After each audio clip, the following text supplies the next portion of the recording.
It's good to see you again. Yes, ma'am. We have worked together for a very long time now, and we are live and in person in Fort Wayne, Indiana. We're at the Expedite Expo. But it's not just the Expedite Expo this year, it's also the Crossroads of America Trucking Show. So there's a little bit of a lot of things here. There is. It seems like there's one common denominator when I talk to a lot of folks, and that's Expediter Services. Would you agree with that statement? I would hope so. So speaking of a little bit of a lot of things, there's a little bit of a lot of things that Expediter Services does, supports, is involved with. And, you know, I'm going to be presenting at the Expediter Services dinner tonight. And one of the things that I did in preparation is run through all of the components that make me think about the ES community, and community being one of them, opportunity being one of them, which is of course my favorite word. So what were you most excited about in terms of the expo, beyond my speech at the dinner, of course? What really excites you being here at the expo and the Crossroads of America Trucking Show? Well, to your point, the conversation that keeps coming up, or the questions that keep coming up, are what do you do on a down freight market? How do you take care of expenses? You know, how do you see opportunity? How do you continue to generate opportunity? What do you do to start a new business? So none of the things that have changed. It's the same year in, year out issues. It's just anytime top line revenue becomes hard to get, people turn to the expense side, and we shine there. And so while we don't want people to have a hard time, in the down times, we certainly come forth. We're more valued in these times. And so it becomes a much easier presentation.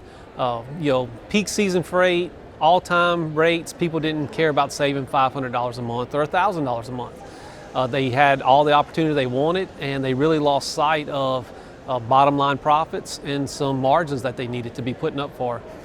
Things have changed now. And so, again, not wishing bad on anybody, but it gives us a nice platform to be able to stand and say, look, there's still great opportunity.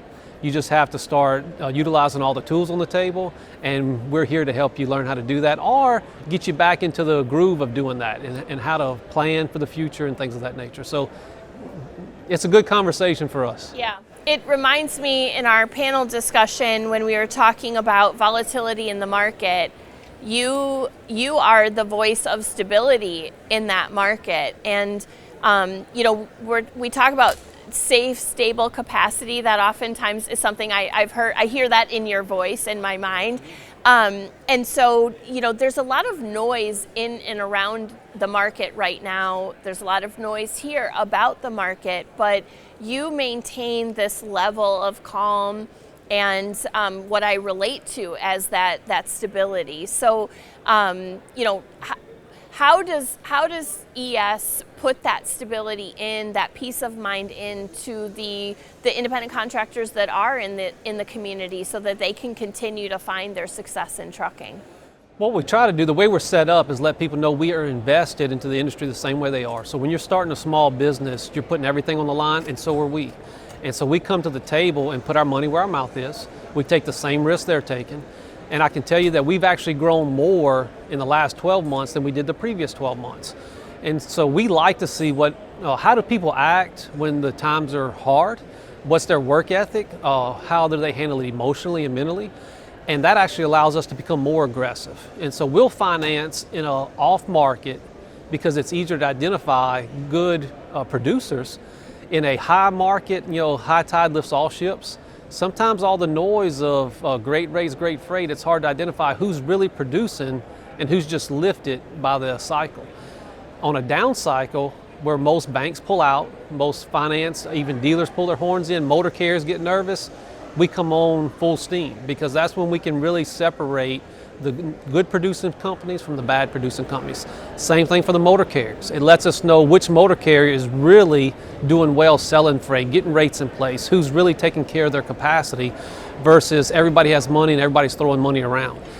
So we are more aggressive on these times than we are in peak season. And I know it's odd, but it's the most stable way to generate capacity is once you identify a good motor carrier And it's not the same brand, because motor carriers change over executives, they change over management quite often. A lot of the public companies, every 3 to 4 years, you're dealing with a new group of people.